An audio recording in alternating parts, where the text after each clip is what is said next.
A Foundation of Critique. Dr. Ambedkar and Colonial Monetary Policy. Dr. B.R. Ambedkar, a towering figure in India's struggle for independence, is best known for his role as the chief architect of the Indian Constitution. However, his contributions to India's economic thought are often overlooked. His deep understanding of economics, particularly his critique of colonial monetary policies, laid the intellectual groundwork for institutions like the Reserve Bank of India, or RBI. In his seminal work, The Problem of the Rupee, Ambedkar launched a scathing attack on the British Raj's management of India's currency. Ambedkar argued that the colonial government's manipulation of the rupee's exchange rate served British interests at the expense of India's economic development. He meticulously detailed how the overvalued rupee, pegged to the British pound sterling, made Indian exports uncompetitive and drained India's wealth. This system, he argued, perpetuated India's dependence on Britain and stifled its industrial growth. Ambedkar's analysis went beyond mere criticism. He recognized the need for a central banking institution in India to manage the currency and credit system. He envisioned a central bank that would prioritize India's economic interests and promote indigenous industries. This vision, deeply rooted in his understanding of colonial exploitation, would later find resonance in the establishment of the Reserve Bank of India. Shaping the Reserve Bank. Ambedkar's Memorandum and the Hilton Young Commission. The establishment of the Reserve Bank of India in 1935 was a watershed moment in India's financial history. While the bank was not immediately nationalized, its creation was a step towards greater financial autonomy.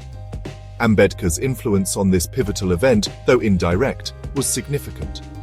In 1926, the British government appointed the Hilton Young Commission to inquire into the feasibility of a central bank in India. Ambedkar, recognizing the importance of this commission, submitted a detailed memorandum outlining his recommendations.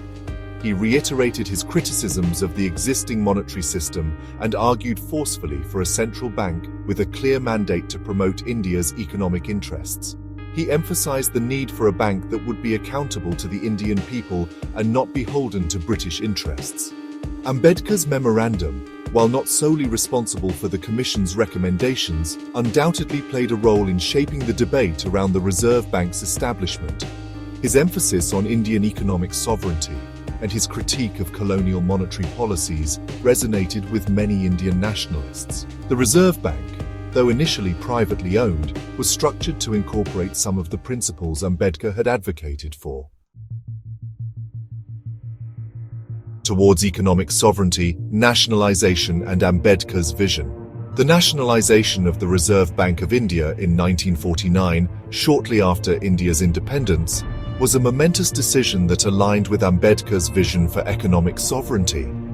Nationalization brought the central bank under the direct control of the Indian government, empowering it to play a more active role in shaping the country's economic destiny.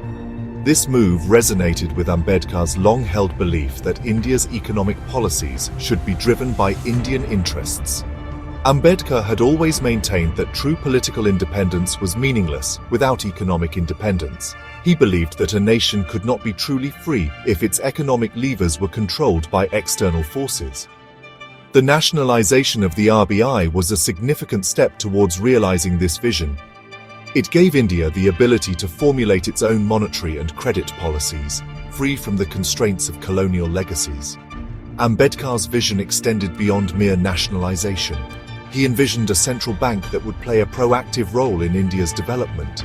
He believed that the RBI should prioritize lending to sectors crucial for economic growth, such as agriculture and industry. He also emphasized the importance of financial inclusion, arguing that the benefits of economic growth should reach all sections of society. An enduring legacy, echoes of Ambedkar in post-independence India. While Ambedkar's direct involvement with the Reserve Bank of India was limited to his pre-independence writings and advocacy, his ideas continued to resonate in post-independence India. His emphasis on social justice and economic equity found expression in the RBI's policies aimed at financial inclusion and rural development. The RBI's focus on expanding banking services to rural areas, promoting financial literacy, and supporting priority sector lending can be seen as echoes of Ambedkar's vision for an inclusive economy.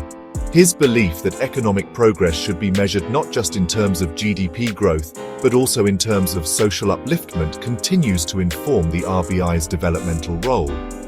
Ambedkar's legacy lies in laying the intellectual groundwork for an independent and socially conscious central bank. His critiques of colonial monetary policies, his vision for economic sovereignty, and his emphasis on social justice continue to resonate in the RBI's policies and approach. As India navigates the complexities of the 21st century, Ambedkar's ideas remain as relevant as ever, reminding us that economic progress must be measured not just in terms of wealth creation, but also in terms of its impact on the lives of all citizens.